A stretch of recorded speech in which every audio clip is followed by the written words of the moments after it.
Shalom, bon Erev Shabbat, Vaishlach.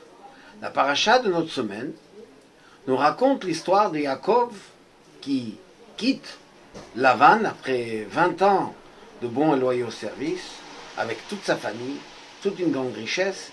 Il va retourner chez son père Yitzhak.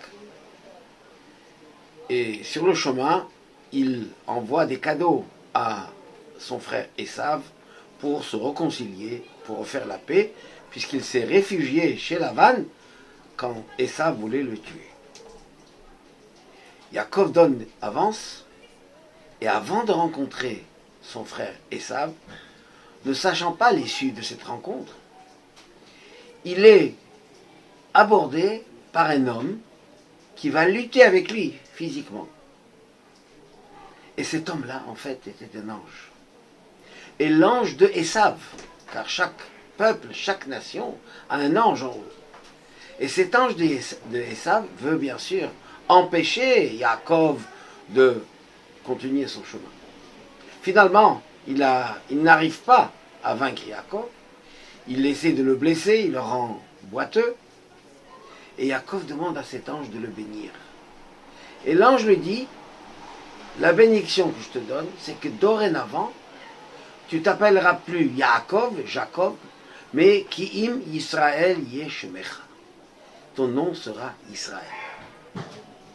Et en fait, on voit par la suite des textes que le peuple juif est des fois appelé Yaakov dans la Torah, car le mot Yaakov, c'est pas que notre patriarche Jacob, mais c'est l'ensemble du peuple Israël. Al tira avdi Yaakov, ne crains pas mon serviteur Jacob. Shema Yaakov, on trouve des textes que le peuple juif est appelé Yaakov. Et on trouve des textes où le peuple juif est appelé Israël. Quand Moshe vient chez le pharaon, Dieu lui envoie et dit lui, béni Bechori Israël, mon fils aîné Israël. Quelle est la différence entre un Yaakov et Israël? Nous explique Admour Azaken dans son livre L'écouter Torah. Donc cette semaine, mardi et mercredi, nous allons fêter sa libération, Chagayola, Yutet 19 et 20 Kislev. Il explique qu'en réalité, ce sont deux états de situation du peuple juif à titre collectif et à titre individuel. Voyons sur le collectif. Quand le peuple juif est appelé Yaakov, il est comme un serviteur. Il dit Yaakov, c'est comme un serviteur qui sert son maître. Et quand il est appelé Israël, c'est comme un fils qui sert son père. Quelle est la différence? Un fils qui sert le père, il le fait avec joie, avec amour et même avec plaisir. Il le fait parce qu'il veut faire plaisir à son père, parce qu'il fait avec joie, avec enthousiasme.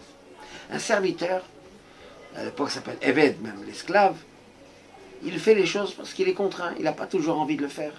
Il le fait parce qu'il n'a pas le choix. Il peut le faire aussi des fois avec joie, mais la plupart du temps, il le fait contraint et forcé. Dans le judaïsme, nous avons deux situations. Nous avons des fois, on sert Dieu dans la simcha, dans la joie, dans l'enthousiasme.